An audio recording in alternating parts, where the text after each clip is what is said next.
Welcome to the Freewrite, a show where we dive into the art of songwriting, storytelling, and the creative process. Join me as I sit down with writers, musicians, and other creatives to talk about process, inspiration, and creating something from nothing. If you're an artist looking for community or a fan wanting to hear about the creative process, there's something for you here. My guest today is Dylson. Dylson is a music and visual artist based in Los Angeles. His background in the visual medium helps his music making process. This was a great conversation. Dylson is a great new artist. He just released his first EP. He's starting a boy band that just released their first single. There's lots more on the way. So I'm excited for you to hear this interview, and I'm excited for you to check out his music. So without further ado, please enjoy my conversation with Dylson. Dylson, thank you so much for being here, for joining me on the podcast. I'm excited to talk to you. Of course, happy to be here. Sweet. Let's jump right in. Tell me about your path to songwriting.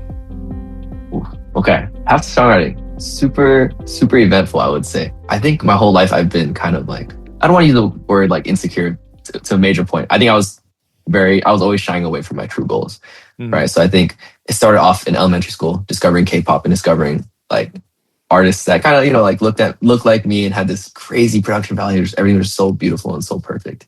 And I've always kind of shied away from doing music. I would do things music adjacent. So I remember I was DJing at one point because my excuse was like, oh, I don't need to know music to know how to DJ, but it feels like it. Yeah. Right. So I was DJing for a little bit in the EDM scene, having a crazy fun time. Right. And then obviously COVID hit. And I realized that DJing to me was like an outlet. Like, how do you say, I really enjoyed the exchange between like the crowd and the performer with DJing. Yeah. And when COVID happened and, shows were basically gone, we were doing Twitch live streams and I felt really didn't feel the most motivated to DJ. And I was kind of in a small little rut as most of us were in COVID. Yeah. And I kind of turned into like artist management because I was kind of still afraid to do music, but I was just like, okay, if I can be around music, that's all that makes me really happy. Yeah. So I was managing an artist named Donnie at the time. He was also on this podcast. And it was an amazing time, right? We were just meeting every day at like 10 a.m., blurry-eyed, like no sleep the night before. We just wanted to have a consistent schedule. And we were just trying to knock out anything that we could. And this is before we realized TikTok was good. So we were just like kind of on the pre-TikTok mindset, right? Music videos, and just like trying our best to make really good stuff. And I kind of fell out of love with that, with artist management, because I realized I was kind of like living through other people in a way.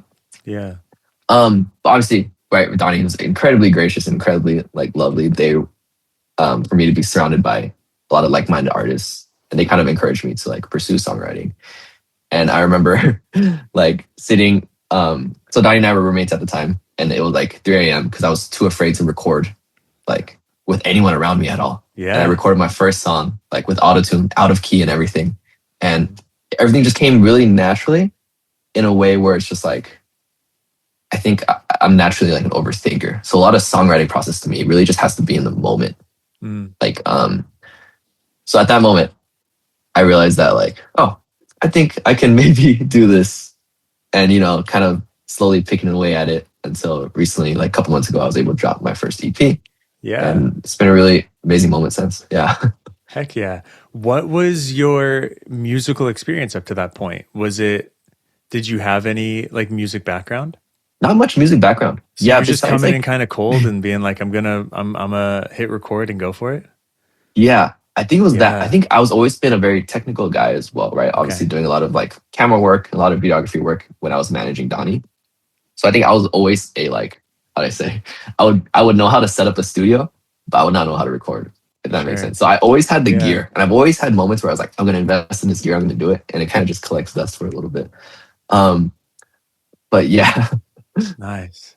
That's cool. That's exciting. I mean, and I relate. There's a vulnerability to recording, to putting your stuff, to sitting in front of the microphone and going for it. So I get why you'd want to wait till 3 a.m. and be like, no one's going to hear this. No one can hear this. No one can hear. Yeah.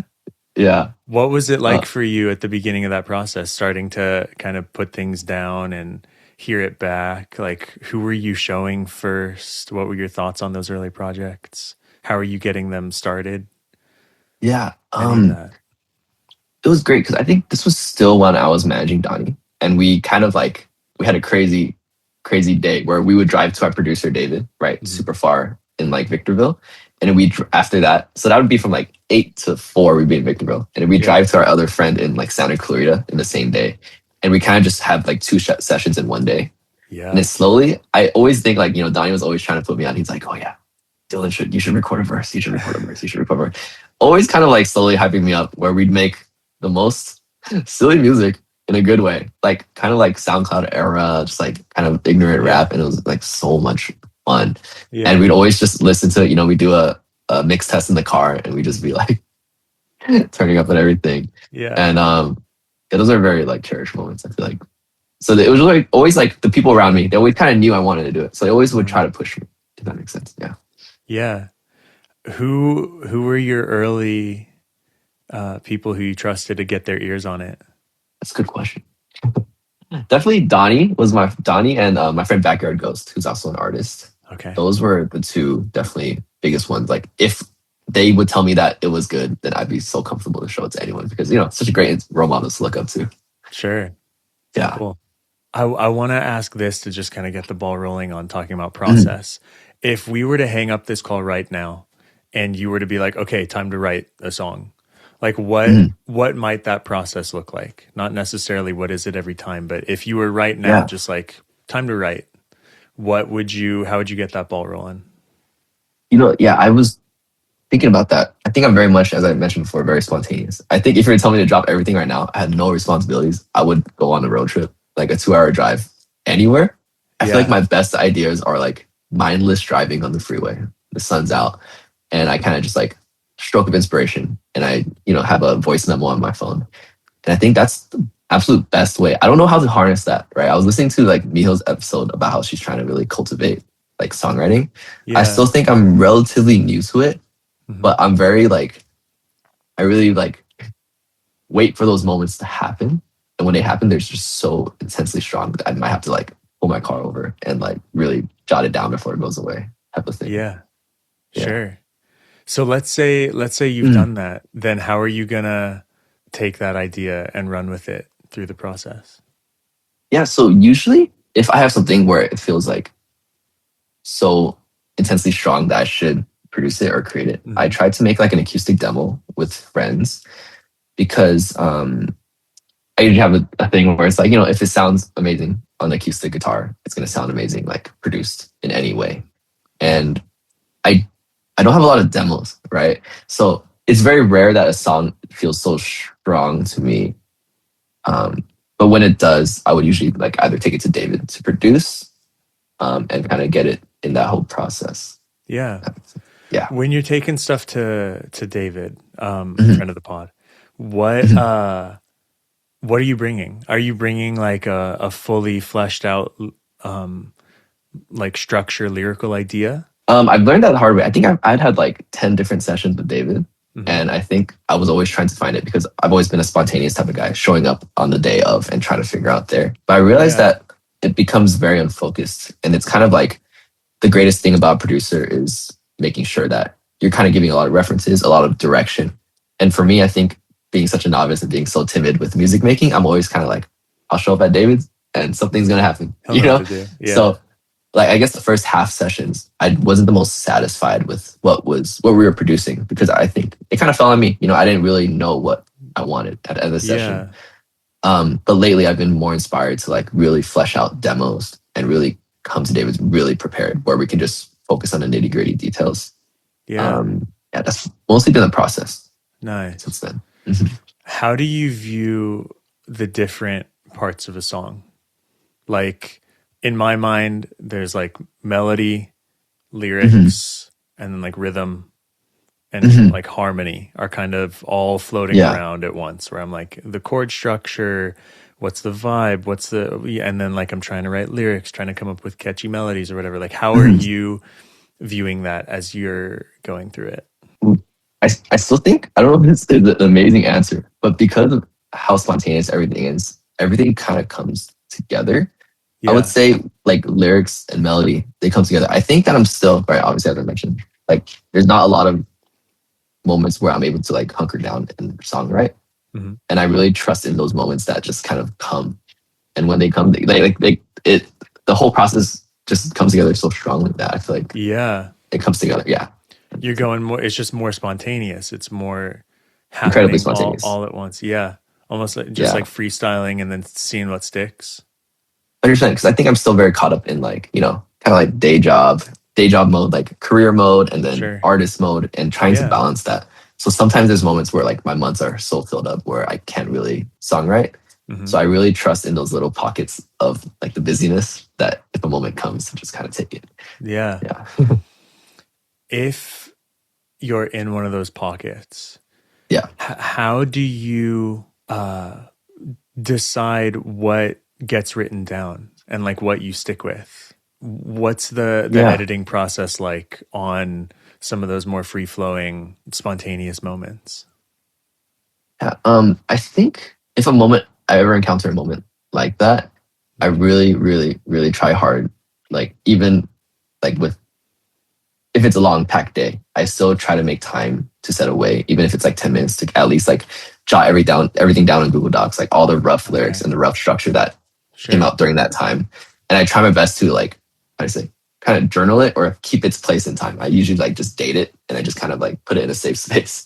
If that makes sense. Yeah. Yeah. What comes first for you? Will those ideas at the beginning be verses? Will they be choruses? Will they be any number of things, or do you kind of start in a similar spot?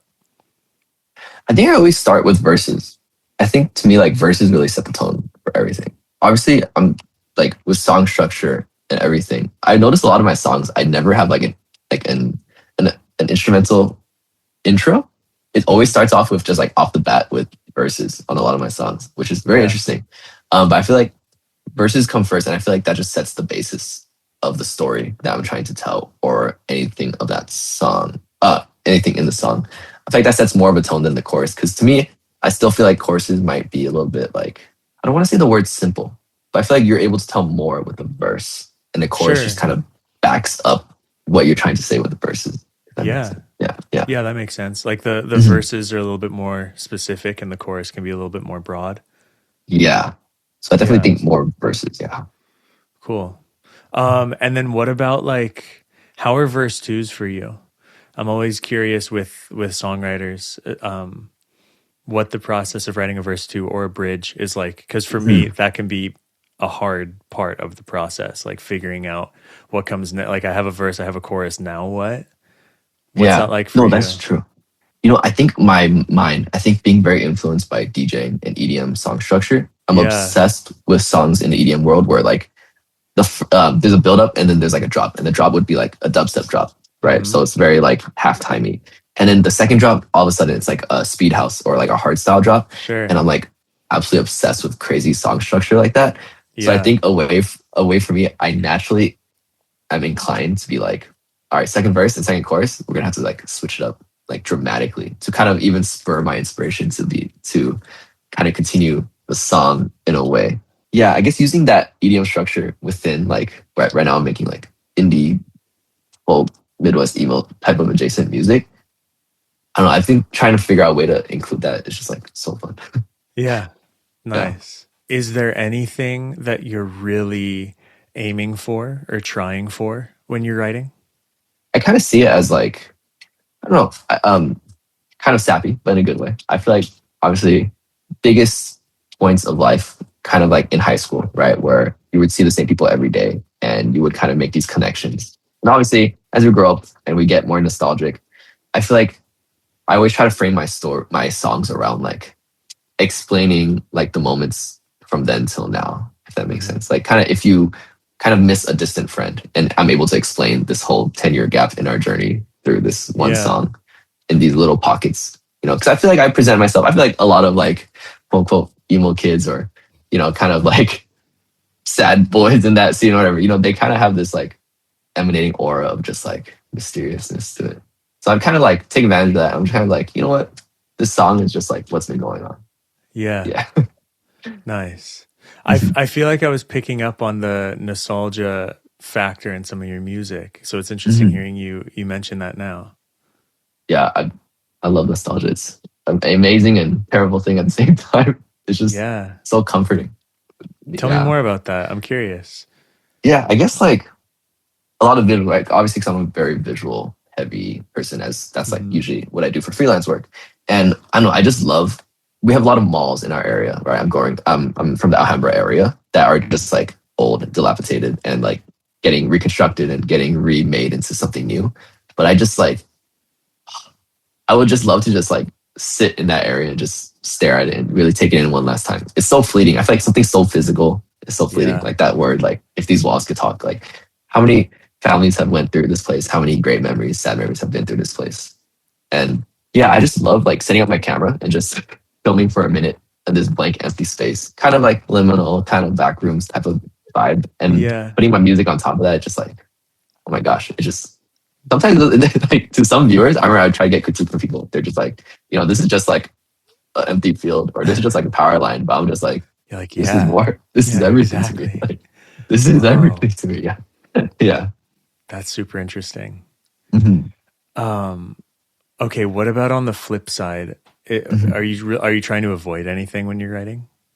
Definitely, yeah. I think that so self-critical of writing, obviously in a great way. Like, but I'm trying to definitely be productive about it. I notice Hmm. I use like the word I like like everywhere. It's pop, pop, pop, pop, I. It's tough, yeah. But it brings me a lot of solace to know like I listen to other songs that are like relatively popular and we have the same I word count. So I'm just like, okay, I shouldn't be worrying about that. But Yeah. definitely trying to escape from like the first person, like I saw this, I'm doing this, and trying to be Hmm. more, a lot more visceral and a lot more like picturesque with the storytelling. I think that helps so much. Trying to describe things rather than being so like matter of fact and trying to be a little bit more like full of consciousness. It's definitely what I'm Yeah. trying to work on. Yeah. Are there artists that you feel like do that really well? Oh yes. One of my favorite artists is Eden. You've heard Uh-huh. of Eden before? I feel like I Um, have recently, but I can't remember. yeah, but I don't know. He talked. There's one song. I forgot the title, but it's great. It's like he says, "Life will be better in America. I heard the streets are gold there." And I think that's coming from a place where like he's, I believe, originally from Hong Kong, and he's basically talking about a relationship that is about to be long distance. And I Mm, don't know. It's just like amazing. You can take so much from that out of hmm. like from his perspective. Yeah. Sounds so lovely. Yeah. Yeah. What feels like it can sometimes be the hardest part of the songwriting process for you? I think for me, right, starting, I think just dedicating quality and consistent time to it. I still haven't been able to crack that part of music where it's like an everyday we show up and we knock it Mm, out type of thing.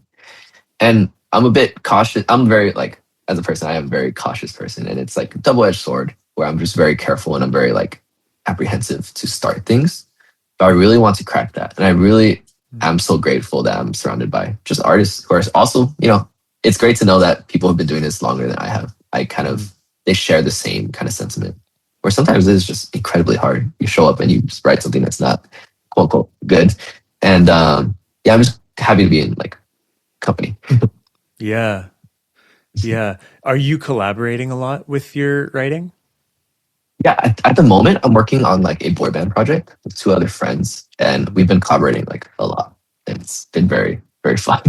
Yeah. Does the writing process change when you're with others from when you're Oh my gosh. alone? Yeah, I think it does. It's so fun because you get constant feedback. Like you film, you say one line, and then you look back, and everyone's like, "Yep, that's it." It's like we're this one ecosystem moving together, Yeah. and we all can kind of tell if the song is like not really hitting or if it's Yeah. like really good. And super grateful to be able to do that. It's like so magical. Yeah, Yeah. Nice. Forgive me. I want to dig in a little of bit more course. to your process because I'm still No problem. curious. Like when you're in those like initial writing moments for Mhm. you, when you're saying it's like it's spontaneous, it's just kind of happening. I wonder if you can walk me through a little bit more specifically, like what that might look like. Because I'm curious, like just from a Yeah. logistical perspective, I'm curious if it's like, how are you going from, because correct me if I'm wrong, but are Mhm. you, how do you go from like freestyling over either guitar or like a track or something to like Mhm. knowing that that's what you're going to write down? What's, what's that like for you? Yeah. Is that kind of how it's going, I guess, to start? Yeah. I think I can preface with saying that. How can I explain? I think in explaining the context of the EP, I think Sure. at that moment I was finally able to get myself in a better financial situation where I was like, okay, I can really commit to doing like 5 sessions with David, and that's like Yeah. to me that's like everything, and like trying to create in a like how to say in like a 1 month period instead of like over 6 months. I'm like, this is like perfect for Yeah. spontaneity. I think in that moment it was equal parts like obviously the drive up to David's. There's a lot of like thinking time. It's a perfect road trip time to think about songs that you can do. But at the Yeah. time, what amplified the I guess the spontaneity was like I was still in school at the moment. I was coming up like currently I'm in film school, so there's a lot of like Oh, 12-hour cool. days that we had to do, and we Yeah. had the first session I had with David was after a shoot day, and Wow. like I ended at like in the morning. I had to drop off at 9 a.m. We ended the night before at like 12 a.m. Right, I had to drop off all equipment at 9 a.m. and then drive up to David's, another 2 hour Yeah. drive. And I think at that moment I was just like, this is go go go. And also Yeah. at that time got out of an extremely long term relationship, and I had my first heartbreak, quote unquote, in the dating space. And I was like, okay, Sure. this is peak. Like every cylinder is firing off at the moment.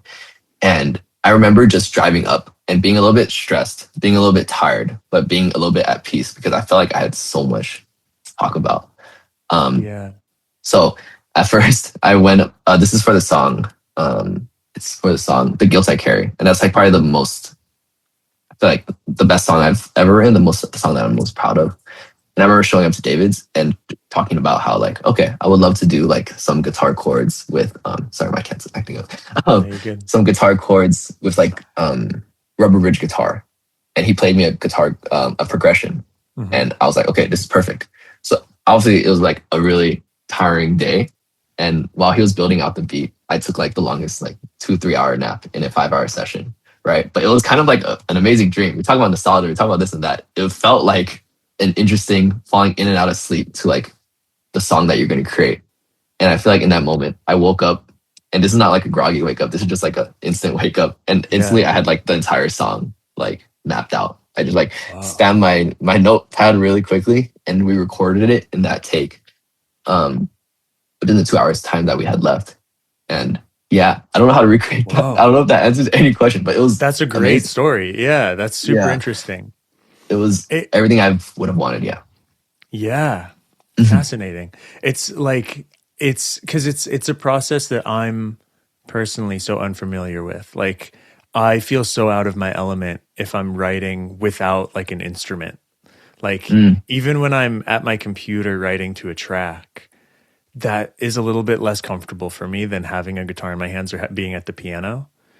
And so hearing that you're just like getting it from an app on your phone, typing away lyrics, and like that's it yeah. is so Yeah. fascinating because Yeah. I've never done that. I've never done the like Mm, just into the phone, like from brain to phone to yeah. vocal booth. So I think that's super, super interesting that that's a process that like works for you, that you're kind of chasing.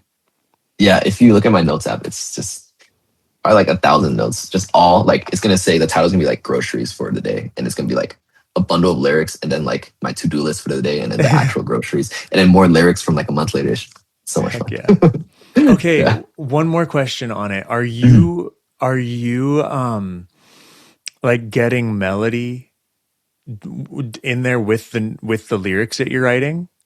Or are you kind of going lyric first and then getting melody later? I would say lyric first, and then Yeah. melody comes right after. But like somehow, I guess if it's like to the song I know I'm gonna make, it comes very naturally, and to a point where it's also like when I go into the process of trying to rewrite songs. Let's say I show it to some friends for critique. I'm just like, oh, we feel like the chorus doesn't hit as hard. I feel like it's so incredibly hard for me to rewrite Mm. melody, rewrite even lyrics, because I feel like everything happened in that moment, and I kind of need to keep that. But Yeah. that's something I'm also trying to work on because I love the process of like really fine tuning and really Mhm. like hunkering down and really fixing up stuff. But it's been one of my biggest things I've been trying to work on is just trying to redo. If that makes sense. Yeah, I relate. Mhm. I've been sharing this on here that I find it very hard to like find the emotional space that a song occupied on like a later day than the Yeah. day I first wrote it. Have you ever hit that point where you're just like, okay, the vocals I recorded a little bit rough. Let's re-record it, and then it just you can't get the same feeling Mm-hmm. of like the original recording. Because that's what happened for the Go I Carry. I think the vocals we recorded in the moment after me being so groggy and waking up and singing the demo vocals, like that ended up making the final cut because we tried re-recording it many times, and I was like, it's not really hitting. I know, isn't that crazy? Cool. No, that was a great tidbit. I'm glad we got there because that's cool.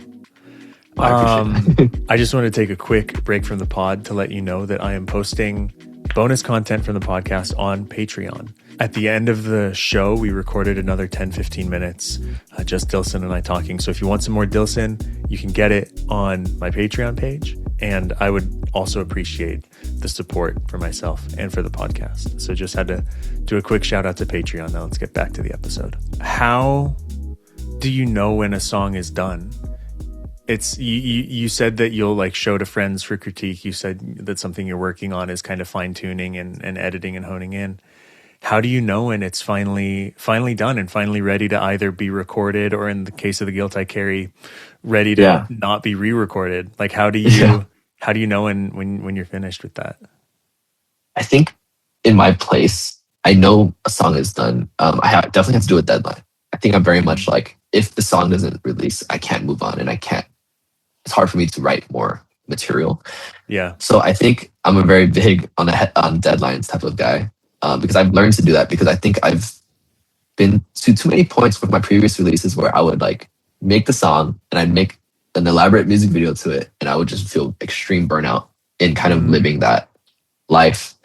Because it's hard for me to switch from like artist mode to work mode to like family mode. You know, it's all these stages.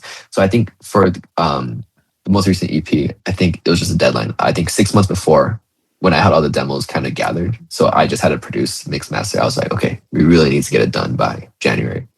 And wherever it was at, I think it's interesting. Me like being a newer artist, like mixing and mastering is so like, I would think I would understand it, but it's so limitless. And it's, really have to trust in the guidance of the people around you. And there are some points where I was just like, maybe it's not strong. Maybe we need to record more stuff. But then also I was like, I don't have time, don't really have the budget to pursue stuff like that. I really need to be comfortable with where I'm at. And I think that was the biggest accomplishment of getting that EP out. It's just kind of like, don't overthink it. It's good as it is. You've tried your best at this current moment. We just need to get it out. Yeah. I feel that. I'm at that point right now. I have friends coming over on Friday to go shoot like some photo video for a project.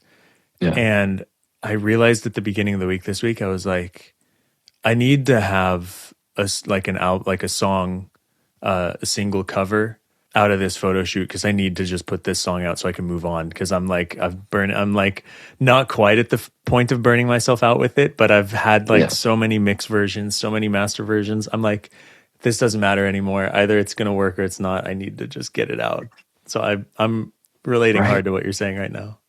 I don't understand. I mean, obviously it's a skill you own up to, or like this is a skill that you learned, but wow, there's like 8 different revisions, and I'm kind of listening to them and it's like, 4 and 6. But I don't really know. Yeah. Can't wait to figure that out. It's real, dude. It's nuts. I'll be working on something and I'll feel like I like cracked the code, and I hear like a huge difference coming out of the speakers from like, version 5 to version 12. And like I'll pull my partner in and I'll show her, I'll be like, look at how bad this one sounded, and I'll play it. And she'll be like, okay. And I'll be like, look how good this one sounds, and I'll play it. And she'll be like, yeah, those totally sound the same. And I'm like, damn, like you're like, whoa. Yeah, I'm like, no, they sound different. Yeah. No, that is so real. Do you mix and master on your own as well?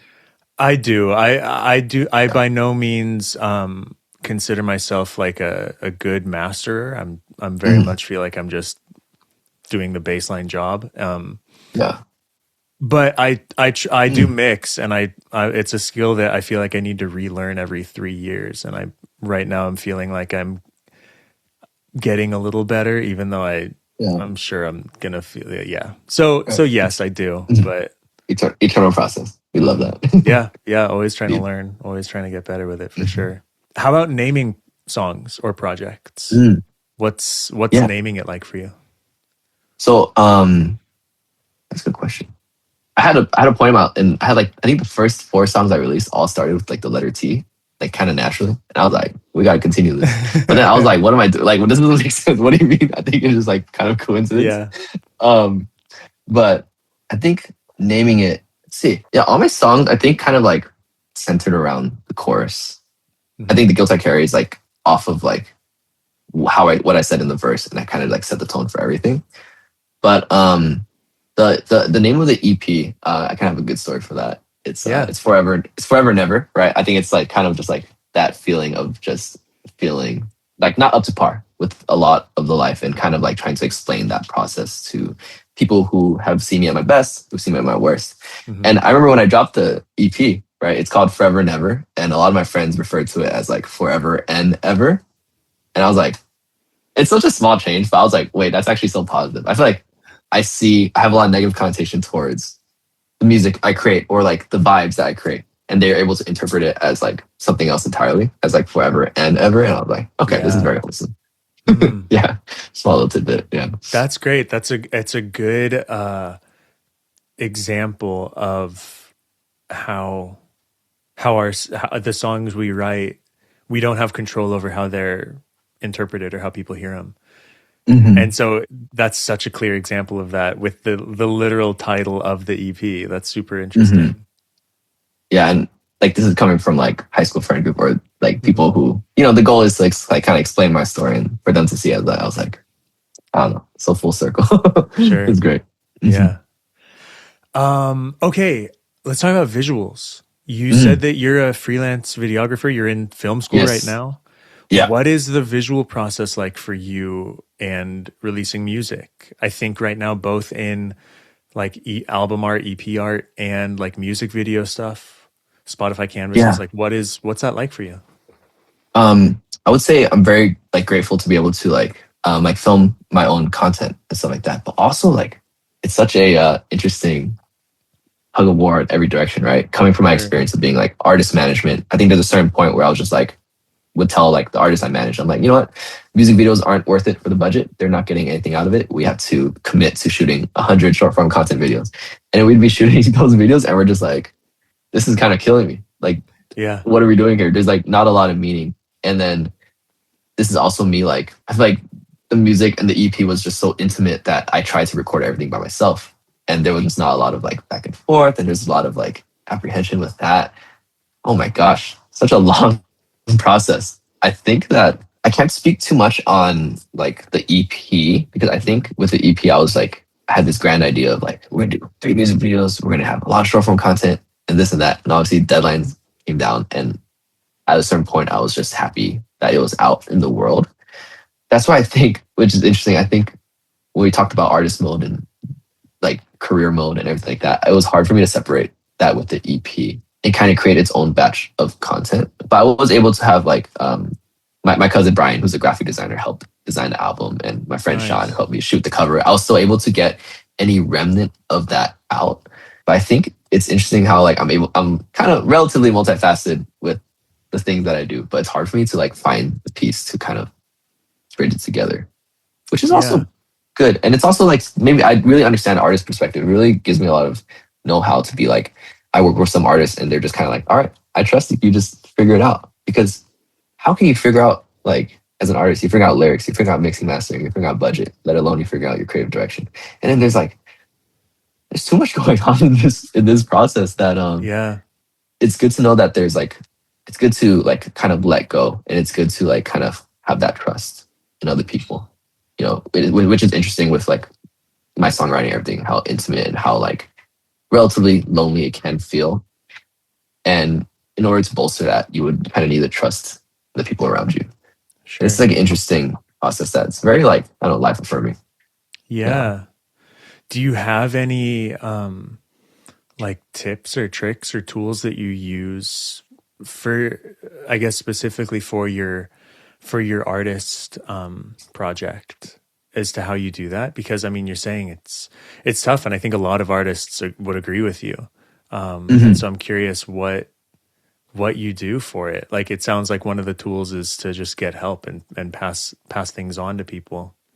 Yeah, 100%. I think that a lot of artists should definitely kind of take on a creative director role, Mm, and they should kind of know, like, how do I say, like, be able to assemble a lot of mood boards and see what their vibe is like for that, for a release. I think there's a lot of pitfalls maybe in the past where you would sign to a label and suddenly you have this big budget and suddenly you don't know where all this budget is going. I think it helps an artist to kind of know each of the different departments in order to see what is like kind of worth it when you're carrying out a like marketing plan. yeah. Yeah, I think that's really important. And I would say like definitely pick up a camera, and it's like everything is so easy like to do at like a basic level, and it's so easy to go beyond that. And I Yeah. think that like it's better to invest in a camera than to like invest in like hiring people out at the current stage, because I feel like content is just so limitless. Okay. Time for the slow round. Take as long as you Mhm. want on these questions or Of course. answer them as quickly as you like. It's up to you. Mhm. What are your beliefs around inspiration? That is a very interesting idea. Concept, right? Inspiration is just so like otherworldly, and it's so present, and it's so like you can really tell when it's hitting. Mm. And I'm not a very spiritual person. I'm not a religious person at all, but I don't really know how where to classify it as, but it's a great question. I mean, that's a Right? good answer in and of itself, right? Yeah. That it's I don't otherworldly, that it's present. it's otherworldly, it's present, and like everyone can feel it at one point in their life. And I think Mm. that like even in like the darkest moments when you really haven't felt any inspiration or anything like that, I feel like those little those little moments when you know that you're getting better and you can kind of finally feel like a very confident moment of inspiration. I feel like Yeah. that's insane. It's an insane feeling. And I'm glad that it's shared. I feel like with the kind of like the rat race of like numbers of social media numbers and streams and everything, it's so easy to be caught up with that. But I think it's at the end of the day, like I'm just very glad artists just feel that one emotion. And yeah. Nice. Mhm. What do you find yourself writing about most? It's funny. I think before the EP is like my first EP where it's about love, and it's about like going through like my first heartbreak, and like going through a long term relationship.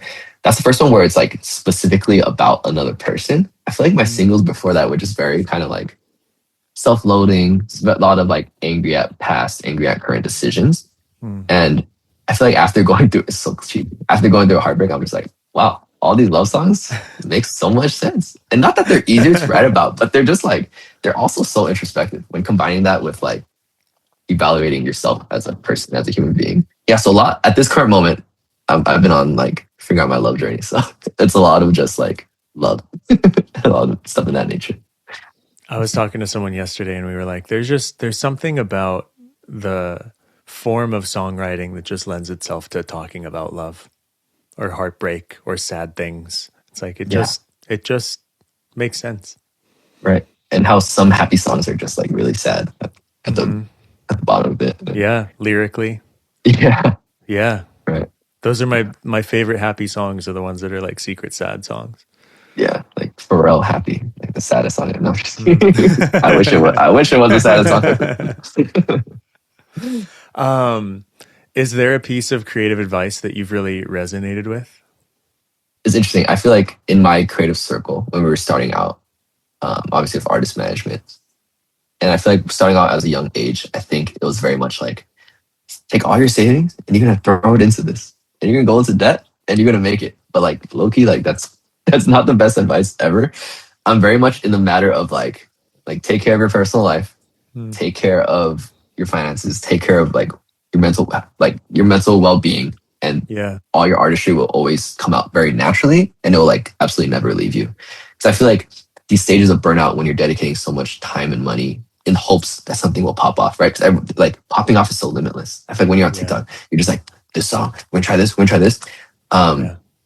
Biggest advice is just like that slow approach, just keeping consistent, keeping yourself healthy, keeping yourself like well fed in the mind and everything will lead to like even better art.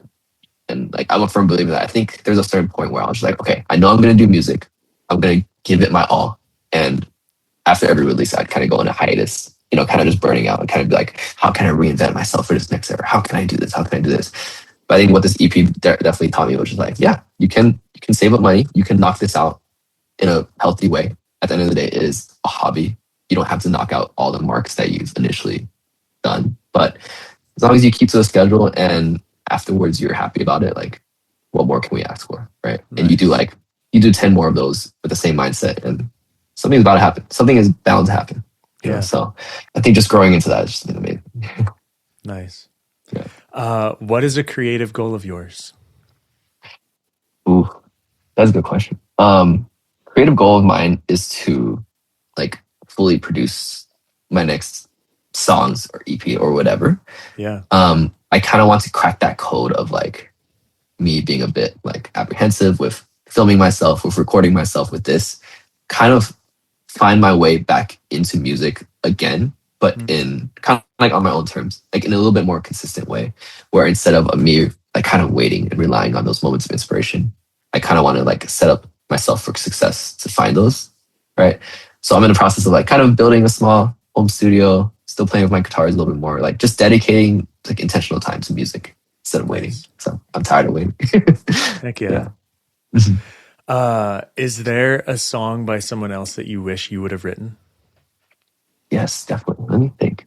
Well, I remember we had that. There's always this moment where like, I feel like when you're making music and you're kind of like trying to go for one genre, right? And then you're kind of like honing in on that sound and everything. And then suddenly you hear a song and they're like exactly how you would have thought. You're just like, oh my gosh, what is this? What comes to mind? A lot of, okay, so my friend actually, Backyard Ghost, right? He's been releasing a lot more rap music, right? But before that, he was releasing a lot of like alternative music, a lot of pop punk, a lot of like that genre type of music. I would literally say like all of his songs in that era, I wish I would have made, right? And which is like kind of a small blessing too, because a song on my EP called "This Could Be As Good As It Gets" is actually his song that he like kind of gifted to me. Cool. But it's a lot of his music is just insane of how you can kind of like absolutely switch genres and completely do well in both. I guess something very specific that comes to mind, but his music I wish I could make. Yeah. Do you have a music artist that you've been especially into recently? Yeah. On the spot. Heck yeah. Recently, Malcolm Todd's new album has been insane. Okay. His production and his like the feeling and his visuals all at once have been really amazing. Been listening to a lot of Olivia Rodrigo's new album and absolutely hitting. Been listening to a lot of MJ Lenderman, a lot of Geese, a lot of like kind of diving back into that indie type of sound. Getting really inspired by that. Yeah. Any writers or friends that you want to shout out that listeners should check out? Yeah, definitely. Would recommend Miho. Obviously, she shouted me out first, but she's been someone that's really amazing. I think I strive to work. Like, obviously, I help her like visually with videos and stuff, but I can definitely call her like a true friend. Would shout out like Donnie Daydream, Backyard Ghost as well. I feel like my main inspirations, and definitely my new boy band project, which is called Janae, and my friend Gabriel and Josh, who are in the band as well. Would love to shout them out. Heck yeah. Amazing people. Yeah. When can we expect new stuff on the horizon from the group? So we dropped our first single 2 weeks ago. It's called June, and we're trying to do like 3 singles and then an album. And it's so much, but it's so fun. So our next single, we just uploaded to DistroKid, so it should be out July 23rd. Heck yeah. Everything goes out correctly. Yeah. Heck yeah. Inside scoop. Yeah. Nice. Yeah.